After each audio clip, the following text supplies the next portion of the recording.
All right, ready for a deep dive. We're tackling whales today, those incredible giants of the ocean. And we're getting all our intel from, you guessed it, Wikipedia. Yeah, Wikipedia's got it all. And, it's funny. We always picture those massive humpbacks when we say whale, but the term's way broader than that. Even dolphins and porpoises are technically whales. Whoa, really? Yeah. It's like finding out your chihuahua is actually a wolf. But I guess that's what we're here for, to uncover those hidden connections. Exactly. Like, did you know whales are actually related to hippos? Distant cousins, but still. Hippos. Those water-loving loafs share a family tree with majestic whales. You're kidding, right? Wow. No, not kidding. Turns out they share a common ancestor from like 54 million years ago. Yeah. Over time, one branch of that family tree just decided to stay in the water permanently, and, well, voila, whales. Evolution is something else, man. But okay, so whale is a broad term, and within that, their eating habits are completely different. I mean, baleen versus teeth, it's like comparing a strainer to a steak knife. Perfect analogy. Baleen whales, those are your humpbacks and such, they're the filter feeders of the ocean. Picture this. Their mouths are basically giant sieves. They have these plates of baleen. Imagine a huge, bristly comb that traps tiny creatures like krill. They gulp a mouthful of water, push it through the baleen, and boom, dinner. Talk about efficient eating. But those mouths must be enormous to fit that kind of filtering system. Oh, absolutely. Their heads can be almost half their body weight. Imagine if your head was the size of, like, a small car. Now that's a big mouth if I've ever heard one. But what about their toothed cousins? They're not exactly filtering their food, are they? Not at all. Toothed whales, those are your sperm whales, and orcas. They're the apex predators, equipped with those razor-sharp teeth, perfectly designed for snagging fish and squid. But how do they find prey in the pitch black of the deep ocean? They don't have night vision, do they? Better than night vision, they've got echolocation. Echolocation. Like bats. You got it. It's like seeing with sound. They emit these high-pitched sounds that bounce off objects, including their prey. And by listening to those echoes, they can see perfectly in the dark. That's incredible. It's like having a built-in sonar system. And their bodies, too. Streamlined, torpedo-shaped, perfect for gliding through water. And that powerful tail, talk about an engine. Oh, for sure. And speaking of perfectly adapted, we can't forget the blubber. It's not just for warmth. It's like a high-energy snack pack and a buoyancy aid all in one.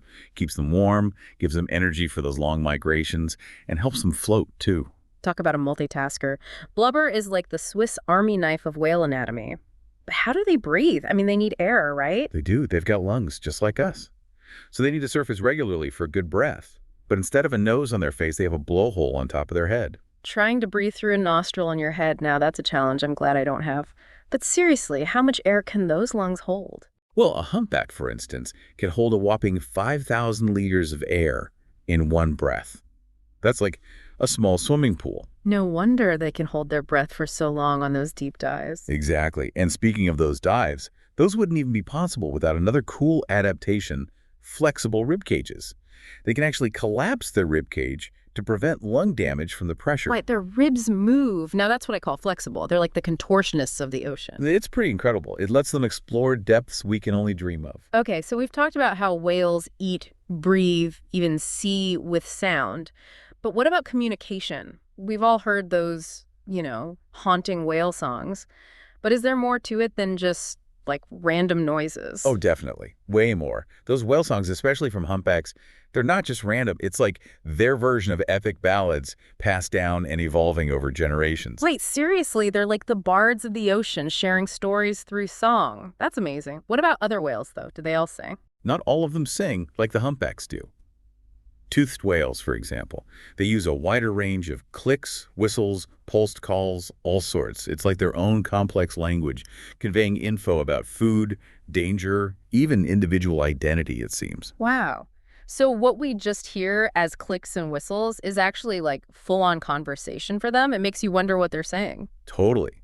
Researchers are working hard to crack the code of whale communication. Imagine if we could understand their conversations, their stories, their perspective. Wouldn't that be incredible? That would be groundbreaking. Yeah. And speaking of groundbreaking, we got to talk whale intelligence. We always hear how smart they are, but what's the science behind that? Well, intelligence, it's a tricky thing to measure, right? Yeah. Especially in animals so different from us. But let's talk brain size for a sec. Sperm whales. They have the biggest brains of any animal on Earth.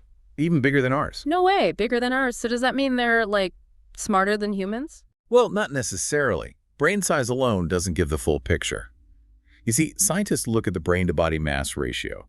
It gives a better idea of cognitive ability across species. Ah, makes sense. So where do whales fall on that scale? Some whales, like belugas, narwhals, they have a brain-to-body ratio second only to humans, and their behavior backs it up too. We see complex communication, problem-solving, even cultural transmission of knowledge. Wait, cultural transmission, you mean like they're teaching each other stuff? Exactly. Think of orcas, those killer whales. Different orca populations have unique hunting techniques passed down through generations. Like, some groups create waves to wash seals off ice floes. That's learned, not instinct. Wow, that's incredible. Real intelligence at work. But intelligence isn't just about hunting, right? What about play? Do whales play? That's a great question. It's something researchers are still figuring out. But we see behaviors that sure look like play. Belugas, for instance, they love creating and playing with bubble rings, blowing air underwater in these intricate patterns. But they're making underwater art. Exactly. And then, of course, there's those amazing videos of humpback whales breaching, launching their massive bodies out of the water. While there could be other explanations, some scientists believe it could be a form of social play or communication. Like they're saying, hey, everybody, look at me, I can fly. It's breathtaking. It really is. And the more we learn about these creatures, the more we realize just how much we still don't know. But one thing's for sure, whales play a vital role in the ocean's ecosystem. Okay, so let's dive into that a bit. What makes them so crucial to the health of our oceans? Okay, so let's dive into that a bit. What makes whales so crucial to the health of our oceans? Well, for starters, they're like the gardeners of the ocean. Seriously, they play a huge role in keeping the whole ecosystem balanced. Ever heard of the whale pump? Whale pump. Okay, now you've got my attention. What's that? So picture this. A whale dives down, right, gobbles up a ton of krill and other tiny creatures. Then it comes back up to the surface and, well, nature calls. Let me guess, whale poop is actually good for the ocean? Bingo. It's like miracle fertilizer, packed with iron and nitrogen, all the good stuff that phytoplankton need to thrive. And phytoplankton, those microscopic plants, they're like the bottom rung of the whole ocean food web. So it's like a domino effect. Whales eat, they poop, and that poop helps make more food for everything else. Exactly. And we're not talking about a little sprinkle of nutrients here. A single whale. It's like dumping a truckload of fertilizer into the ocean, supporting a whole chain of life, all the way back up to, well, more whales. Wow, so they're actually helping to sustain their own food supply. That's incredible. It's like this perfectly designed cycle. It really is. And speaking of cycles, there's another process connected to whales, kind of a somber one, but just as important. It's called whale fall. Whale fall. Okay, that one doesn't sound quite as uplifting as whale pump. Yeah, not the most glamorous topic, I'll admit. But basically, when a whale dies, its body sinks down to the ocean floor, right? And that creates a massive feeding opportunity for all sorts of deep-sea creatures. It's like a buffet, but on the ocean floor. Pretty much. First, you've got the scavengers, sharks, hagfish, all those guys swarm in the carcass. Then smaller creatures, crabs, worms, they move in, clean up the leftovers. And it goes on and on. Bacteria break down the bones, releasing even more nutrients, supporting even more specialized life down there. This whole process can go on for decades. Wow. So even in death, whales are giving back, supporting life in this incredible way. Exactly. It shows how interconnected everything is down there. From the tiniest plankton to the biggest whale, it's all connected. It really makes you think. I mean, we've talked about how intelligent whales are, their communication. Do you think there's a way for us to learn even more from them? To really understand their world, what they need? That's a really interesting question. Imagine if we could actually understand their language, their songs. It'd be like opening a door to a whole new world of knowledge. It would be amazing. And who knows, maybe with new technology, someday we will. But even without understanding their language, we can still learn so much just from watching them, respecting them, protecting them. Absolutely. Studying their behavior, their social structures, their migrations, all that gives us crucial information about the health of the ocean and how our actions affect it. It's like they're holding up a mirror, showing us the consequences of what we do. And protecting them, it's not just about saving whales, it's about saving ourselves, too. Exactly. The future of whales is our future, too. If we make sure they thrive, we're hoping the entire planet thrive for generations to come. Well said. And as we resurface from this deep dive into the world of whales, let's take with us that sense of wonder, respect, and responsibility for these amazing creatures. They truly are a testament to the power of nature and a reminder that we're all connected. Thanks for joining us for another deep dive, and we'll see you next time.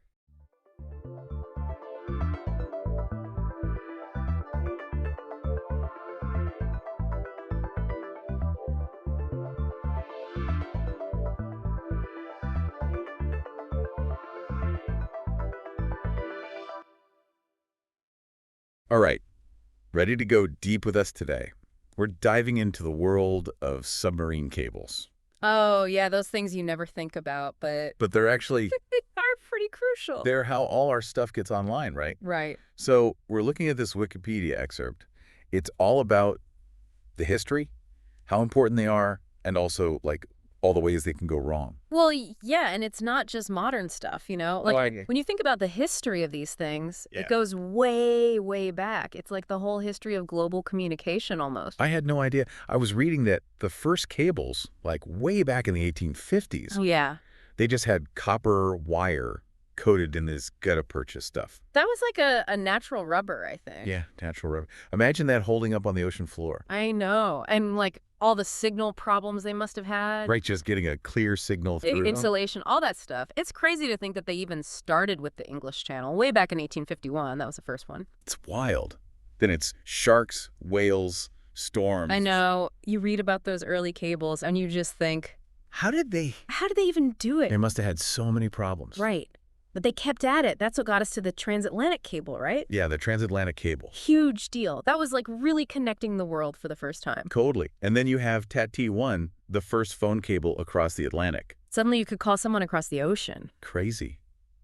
It's amazing to think how far we've come from those really fragile connections to the super high-tech fiber optic cables now. Right. It really is a huge jump. I mean, you realize the internet as we know it came from those first kind of wonky cables. Totally. Without them, who knows where we'd be? And we rely on them for almost everything now. Like 99% of international data. That's mind-blowing. Seriously, 99%. 99%. Email, banking, streaming, all of it. It all goes through those cables. Okay, but with satellites and all that, why aren't they a good replacement? Well, think about it. Satellites just don't have the capacity for that much data. Oh, okay. And the speed. You'd be waiting forever to watch a movie or have a video call. Oh, right. And then the cost, I bet. Exactly. Cost, too. Satellites are expensive. So, for now, we're stuck with cables. Stuck with, but reliant on, really. Right. Very reliant. And it's not just us. It's national security, too. Governments are getting really protective of these cables. Makes sense. The Wikipedia article mentioned that. Imagine if a major cable got cut. Oh, it'd be chaos. Complete chaos. Like, even Australia has protection zones around their cables. Wow. That's how serious they are about it. Totally.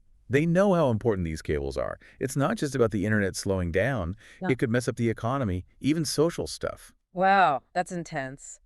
But it's not just accidents anymore, right? Like those old cables with the sharks and storms? Right, exactly. Now it's sabotage and cyber attacks. Like a whole new underwater battleground. Exactly. That sounds kind of scary, to be honest. Like, what are we talking about here? So, picture this. Divers going down and cutting cables on purpose to mess with a country's internet. Has that actually happened? It has. Or even worse, tapping into those cables to steal data. So, like, spying and stuff? Yeah, like real-life spy stuff. It's cyber espionage, and it's more common than you'd think. The stakes are high, with data being so valuable. Yeah, data's everything these days. Yeah. So what are we doing to keep these cables safe?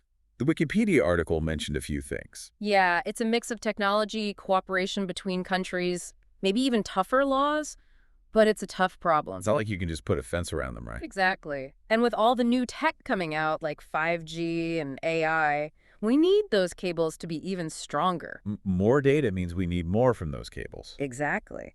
And that brings us to new places for cables. Like the Arctic. The Wikipedia article mentioned that. Right. The Arctic could be a new route for cables, less lag, better connections. But that's a sensitive environment, right? Very sensitive. It's a tough balance, needing those connections, but protecting the environment. It is.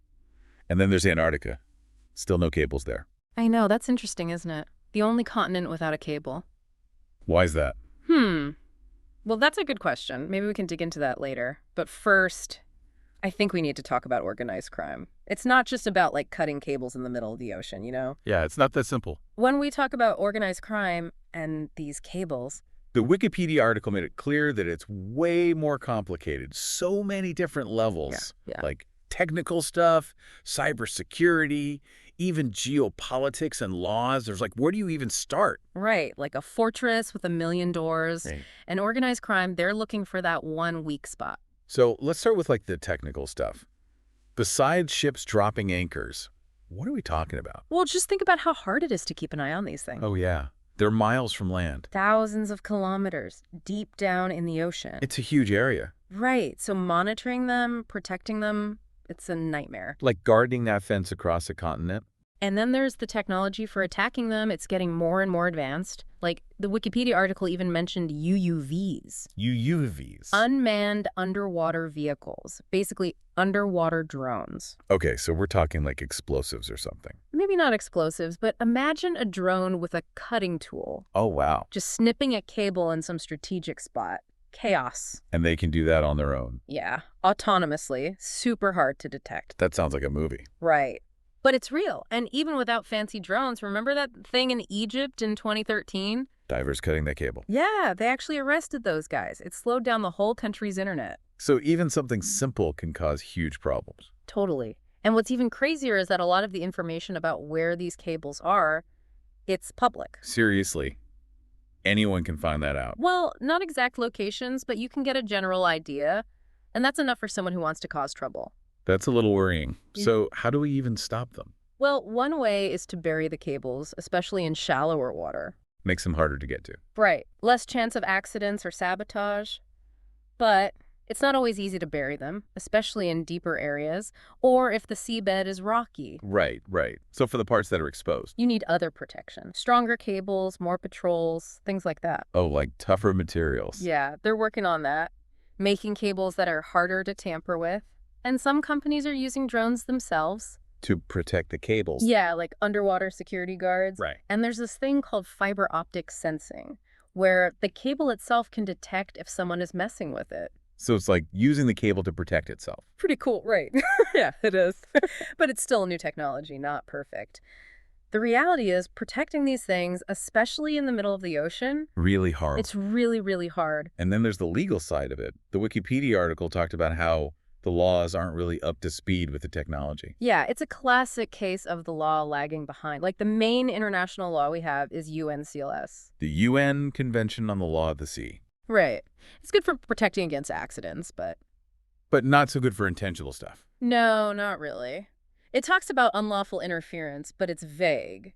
So what counts as unlawful? Exactly. And enforcing those rules, Mm-hmm. especially out in international waters, almost impossible. Plus, some big countries, like the U.S., haven't even signed on to UNCLOS. So it's even more messy. Total mess. It's like a giant loophole for criminals to exploit. So we need new laws, Yeah. ones that actually address these new threats. We absolutely do. Groups like the ICPC are pushing for that, trying to update old treaties, make new ones, get countries to work together. So international cooperation is key. Huge. But it's not just about global stuff.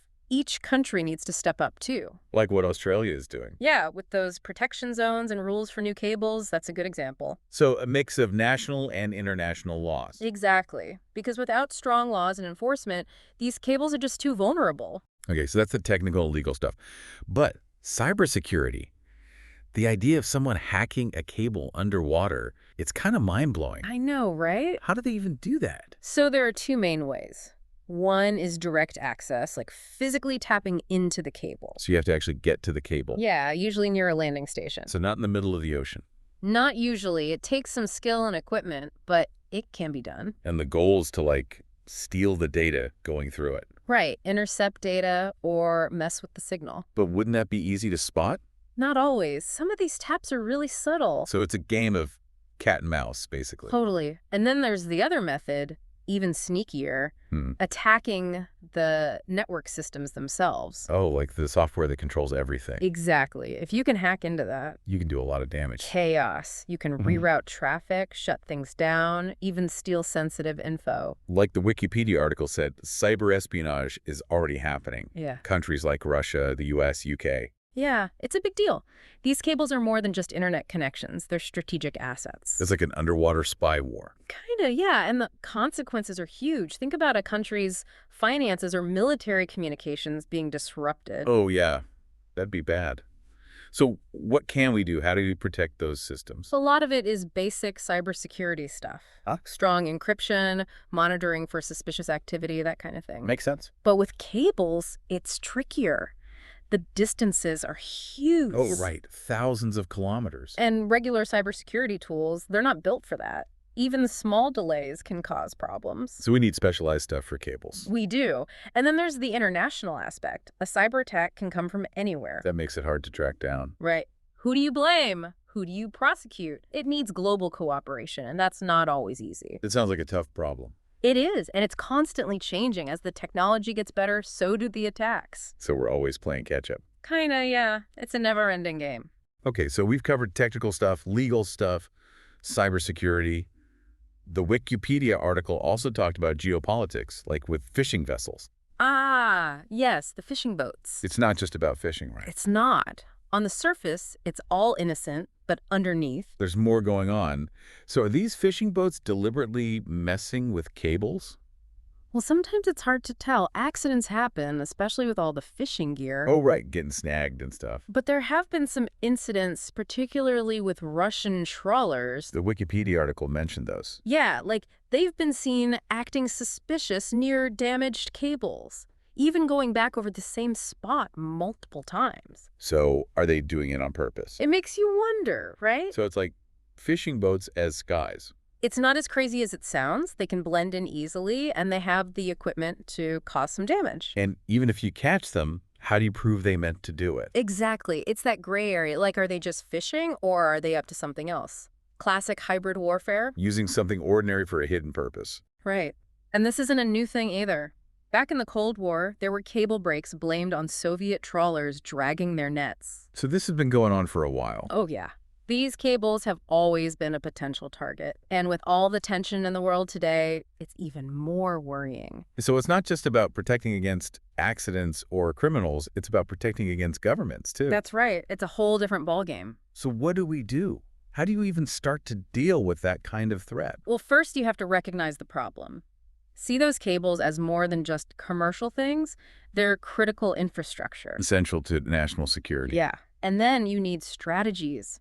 Better surveillance of important cable routes, tougher networks, even putting diplomatic pressure on countries. So it's like a multi-layered approach. It has to be. It's a complex problem. But these cables are so important, we have to do everything we can to protect them. It's a lot to think about. So in the next part, we're going to shift gears a little bit, talk about the environmental impact of these cables. Ah, yes, the environmental side. Because even though we're trying to protect them, we have to remember they're in the ocean. Exactly. We need to make sure we're not harming the environment while we're protecting those cables. So we've talked a lot about how important these cables are and all the ways they can be messed with.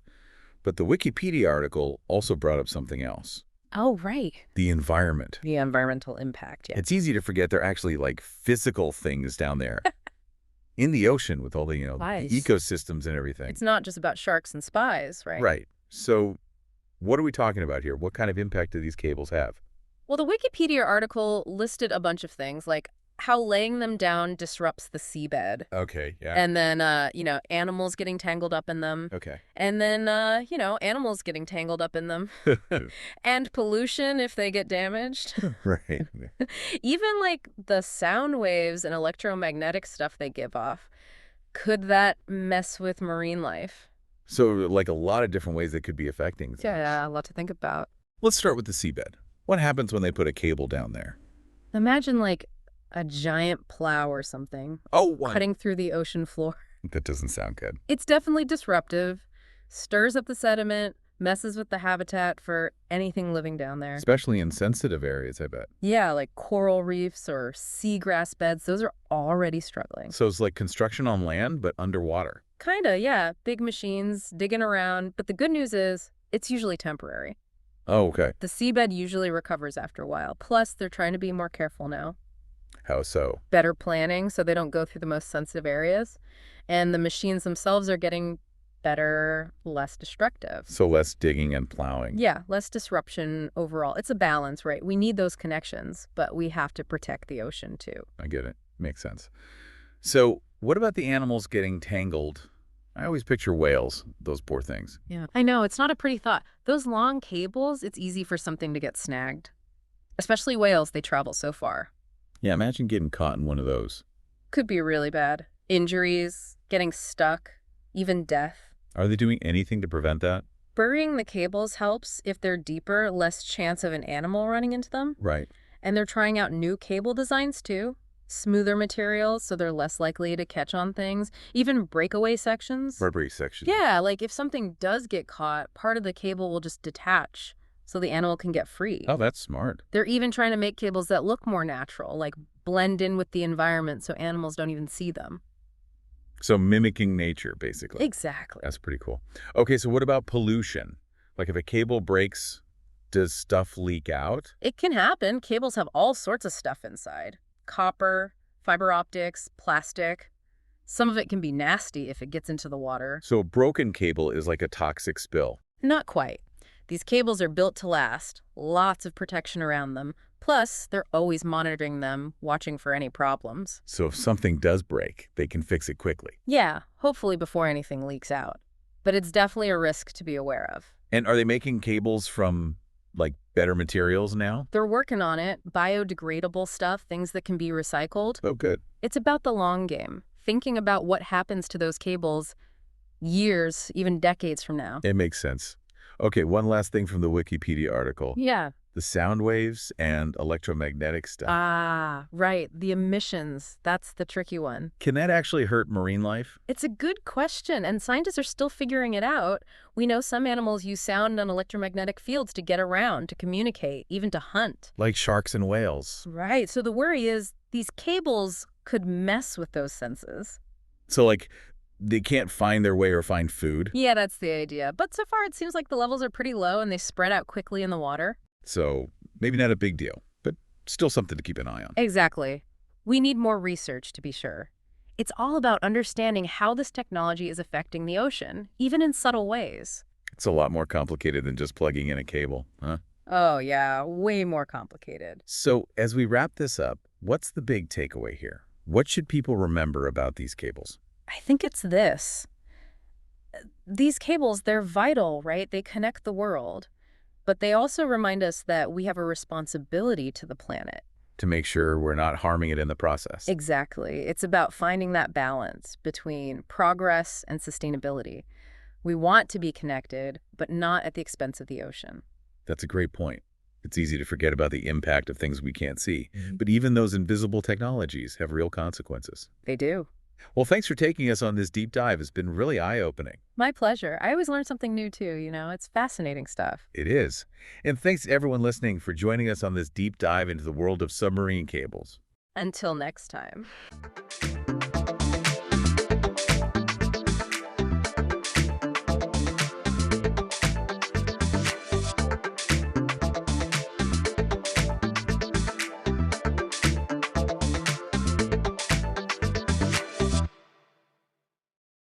Welcome back, everybody. Today, we're going on a deep dive, and it's into a book that's really got it all.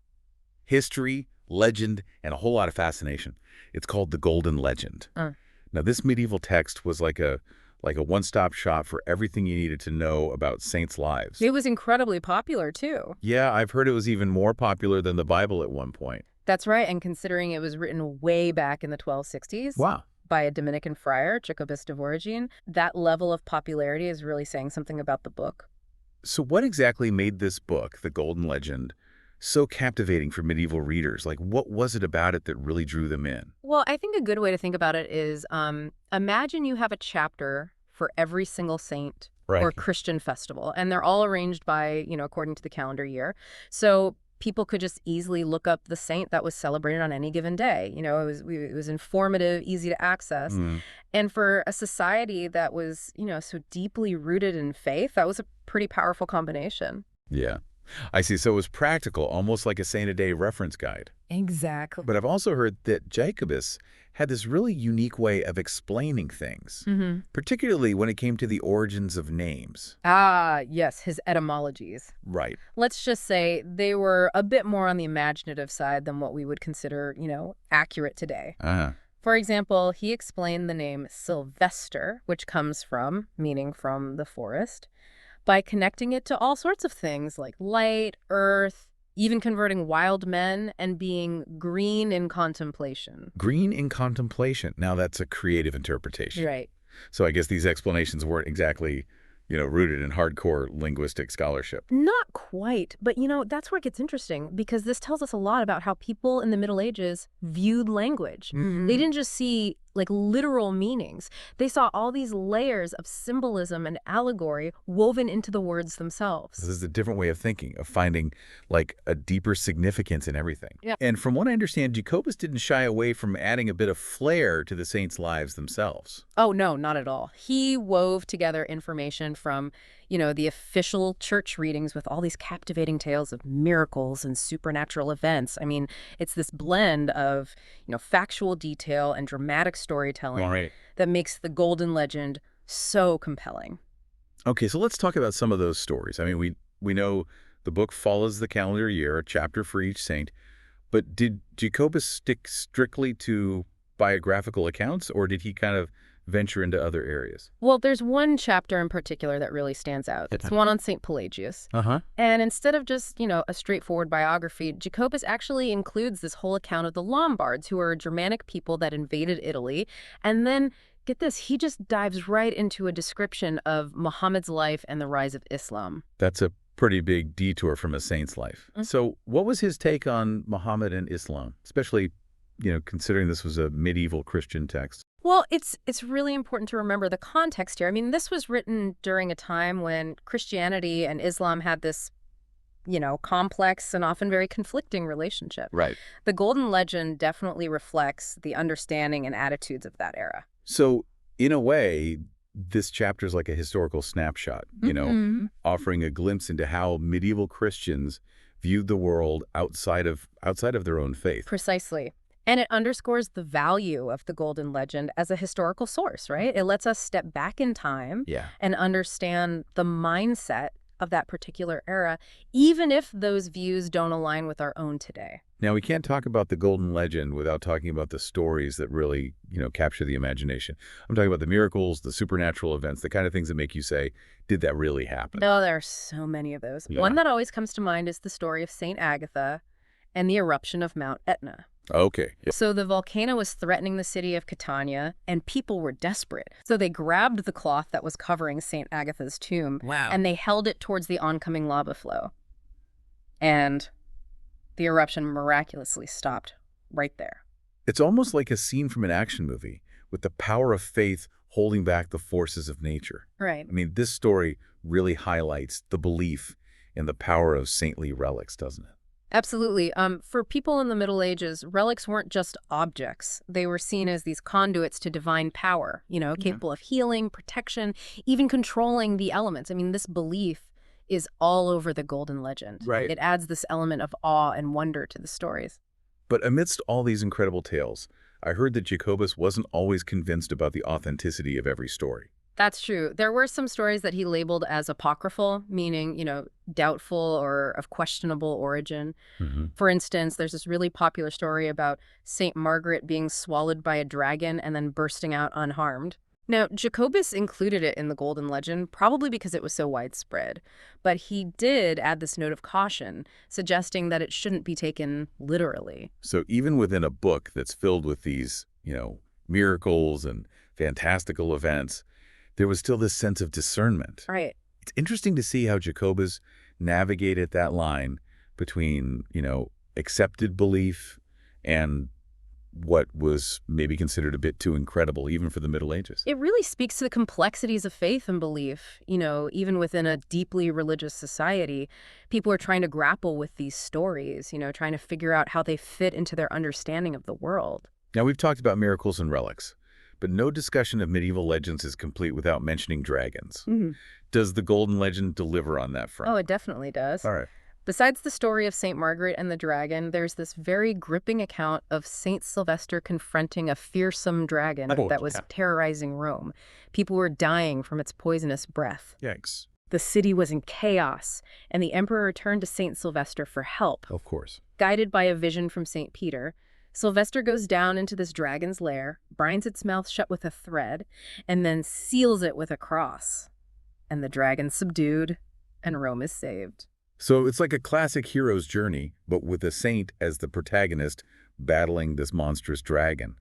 These stories, they weren't just, entertainment, were they? I mean, they must have had some deeper significance for the people at that time. Oh, absolutely. These narratives served a purpose that went way beyond simple entertainment. They were meant to inspire faith, to teach moral lessons, and to reinforce the values of society. So they were kind of like the superhero stories of their time, That's a great way to put it. captivating audiences Yeah. while also conveying, important messages about faith and courage and that battle between good and evil. Exactly. And just like today, where you have, all these different superhero franchises that have their own unique appeal, in the Middle Ages, there were tons of these collections of saints' lives circulating. But the Golden Legend really stood out for its ability to balance information and storytelling. What do you think it was about the Golden Legend that made it so popular compared to all those other texts?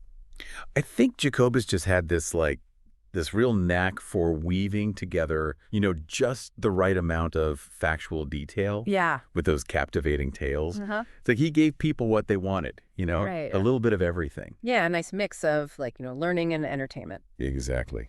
And speaking of, shaping how people viewed the world, did the Golden Legends stay the same over time, or did it kind of, evolve in some way? Oh, it definitely evolved. Yeah. It wasn't treated as like this sacred, untouchable text. Okay. Scribes and printers would often add their own chapters, especially about local saints who were, really popular in their specific regions. Yeah. So it wasn't just Jacobus's vision that, endured.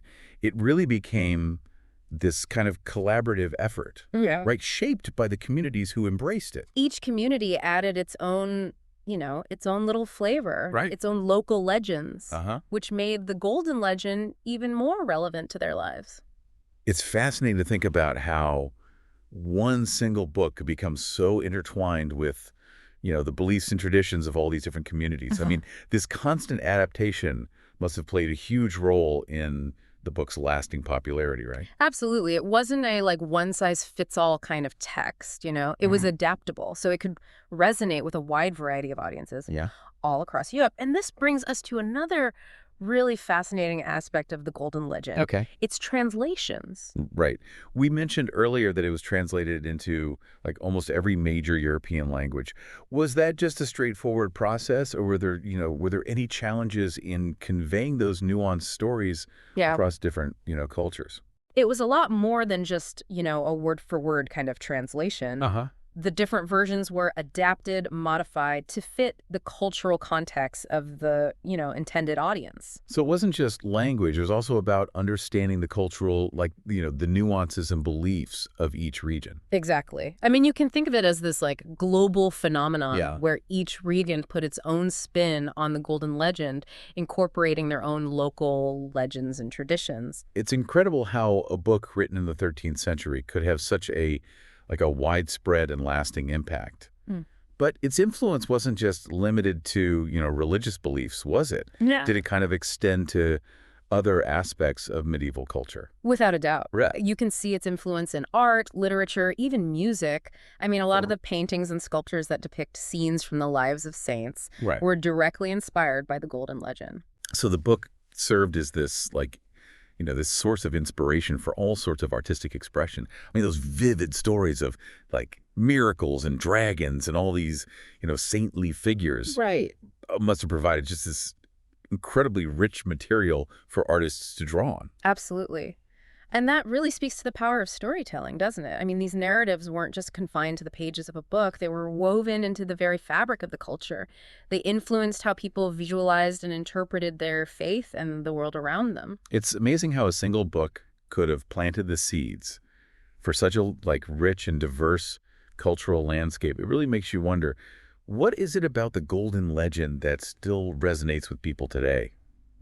Well, obviously, it's very much a product of its time. Right. But there's something about its exploration of, faith, human nature, and that search for meaning that's timeless. So even though the context is different, the underlying themes in the Golden Legend, they still kind of hold relevance for us today. It's speaking to our, desire to understand the world, to grapple with those big questions of good and evil, and find inspiration in stories of, courage and resilience. That's right. And for all its, fantastical elements, it reminds us that storytelling is really at the heart of how we as human beings make sense of the world around us. Now, as we're wrapping up this deep dive into the Golden Legend, what's like the one key takeaway you'd want our listener to ponder? I think one of the most fascinating things about the Golden Legend is that it really challenges us to examine our own beliefs. Like, what stories do we accept as truth and why? And how do those stories that we choose to believe actually end up shaping our worldview and our understanding of history, even? Yeah, it's a really powerful thought, right? Yeah, To recognize how much our own beliefs are filtering the way we see the world around us. exactly. I mean, sure, we might not be living in the Middle Ages anymore, Right. but we're still surrounded by stories constantly. I Yeah. mean, whether it's in books or movies or even just, everyday conversations. Exactly. And just like those people back in the Middle Ages, we have to navigate those stories, figure out what rings true for us, and recognize just how much power they have to shape our perspective. So I guess as our listener encounters those narratives, those, modern day legends, it's important to approach them with that kind of discerning eye, Right. question where they came from and think about how those stories might be shaping their own personal worldview. Exactly. Because at the end of the day, engaging with stories, whether they're from the past or the present, it's really all about understanding ourselves and our place in the world. That is a fantastic note to end on. Thank you so much for guiding us through this deep dive into the Golden Legend. It's been such a fascinating journey through this really incredible text. My pleasure. I always enjoy exploring how these stories shape the way we see the world.